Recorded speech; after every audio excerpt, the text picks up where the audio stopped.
Републиканската партија е позната по тоа што фаворизира помала федерална влада како и конзервативна социјална политика. Сепак тоа не беше секоја случај. Партијата е основана во 1854 година од жителите од север кои сакале посилна федерална влада да се спротистави на ширењето на робството во западните држави. Вториот кандидат за претседател на партијата Абрахам Линколн го освоил претседателството во 1860-та, но и со цел да го укине робството.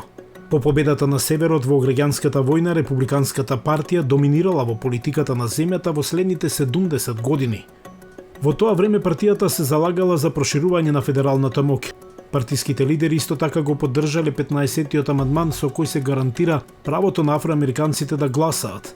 Доминацијата на партијата опадна за време на големата депресија, при што демократите за економскиот колапс ги обвинија политиките на републиканците. Во текот на следните 50 години демократите главно ја контролираа националната политика со само еден републикански претседател кој ја доби власта. Републиканците развија конзервативен одговор на демократското проширување на федералната влада, што започна за време на големата депресија. Променливите политики на партиите доведоа до демографска промена, при што многу афроамерикански гласачи се префрлија во Демократската партија, додека белите гласачи од југот се префрлија на Републиканската партија.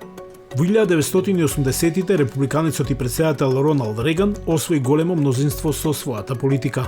Во последните децении демократите и републиканците ја разменуваа контролата врз претседателската функција.